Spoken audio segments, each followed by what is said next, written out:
We begin the last chapter and travel to America, talking about a couple of cultivated composers other than Gershwin. And we will close out with hopefully some enjoyable music here. You've hung in for such a long time. Good job. I had mentioned that nationalism had been a growing thing since there were a lot of revolutions that were happening, turn of the century times and in the 1800s. It became very popular in America, having a sense of identity with your nation, with your culture. America was always a melting pot, and so there were lots of different types of culture, heritages represented in America.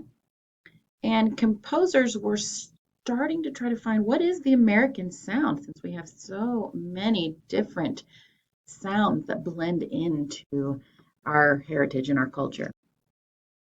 The US composers were really interested in looking at rural music, folk music. The modernists were interested in the urban and commercial music and inspired by them. And so they wanted to bring in elements of the vernacular music, the popular music, into their cultivated culture, just like we had mentioned with jazz. Charles Ives is a modernist composer that was born in Connecticut. He's an American composer. He actually was a business executive and then turned to composition. He studied composition at Yale, and I read that he did not do too well. He was not a great student, and yet he has secured himself a place in history. So don't let those occasional bad grades get you too down. He was in insurance, composed in his spare time. Unfortunately, his music was not well received because it's odd. So you actually don't get to hear his works performed too often. But he definitely influenced musical culture because he was a visionary, he was very progressive, and he had no problem embracing the vernacular music or the popular music, people music, with his cultivated compositions. He actually did win a Pulitzer Prize in 1947, so he did have some recognition. It was just delayed. He wrote lots of different songs and then orchestral, choral, chamber, and piano music. He was innovative, as I mentioned before, took his sources of inspiration from hymns, patriotic songs, marches, fiddle songs, lots of different types of inspiration. And you're going to hear dissonance in him, just like you did with Schoenberg. You're going to hear things like polytonality and polyharmony, polyrhythm. That just means lots of different tonalities, lots of different harmonies and rhythms going on at the same time. This is an example of a very famous picture you've seen, I'm sure, example of regionalism, which was the celebration of rural life in America. You've seen this reenacted and or reproduced several times. Here's a picture of Mr. Charles Ives. You're going to listen to a piece called the Country Band March, and it's arranged for the large wind ensemble. Picture several different bands around each other.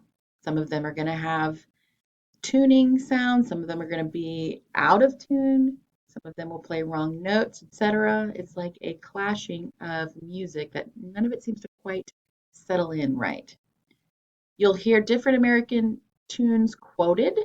If you can listen for them kind of in the background, some of them you might know, like London Bridges or Yankee Doodle. Others, like My Old Kentucky Home or Semper Fidelis, you might not know.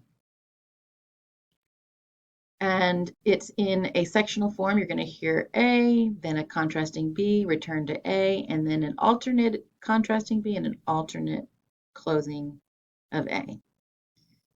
There's a march theme that really has a strong duple meter, and you're going to hear all these tunes collide and overlap with a lot of, like I said, dissonance. So see what you think of that, and you can follow along with the interactive listening guide, which is linked also in this unit, or you can look back at this. The other composer that I want us to look at is Copland, Aaron Copland, and I think you'll find him much more enjoyable. He had a nice long life from 1900 to 1990. He was born in Brooklyn. He was the son of Jewish immigrants. He studied in Paris with a famous composer musician named Nadia Boulanger. And he truly embodies the American orchestral sound. He emphasized national pride in his music, and his sound in music really became the American orchestral sound. But he was very much influenced by Europe, which a lot of composers were. And so he drew on those Euro-American traditions in his music.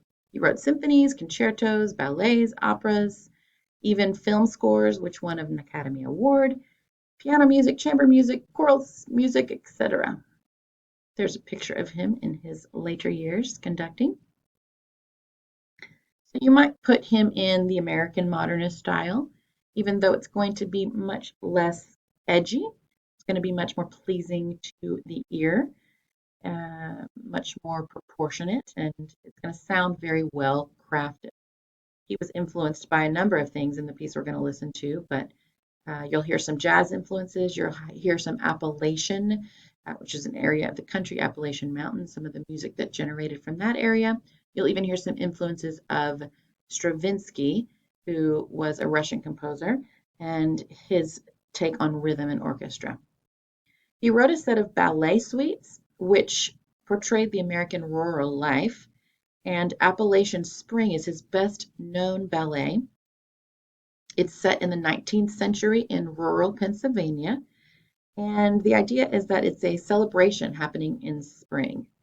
So you're going to hear this famous melody that you may have heard before called Simple Gifts, which is actually a Shaker tune. The Shakers were a religious sect that were in the Northeast.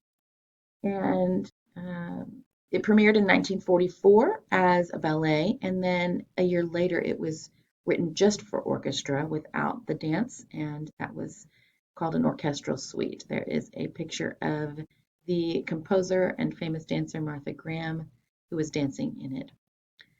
This is a Shaker sect painting. I don't know if you can see very much a hint, a little bit towards Amish, although a little bit more Puritan Protestant style than Amish. And so section 1 is going to be a very slow section, and you'll hear a solo clarinet. Section 7, which is the one that quotes Simple Gifts, is a theme and variations. So you'll hear the theme, and it's a very American tune. Then you'll hear the variations, which each variation is going to have some different featured individual instruments. The last variation, full orchestra comes in and builds up to a fortissimo and then dies out. So I think you'll enjoy Appalachian Spring. Take a look at specifically the variations that come in section 7. There's a few pictures. This is a Civil War band replica, and there's the end of the picture. Good job, y'all made it.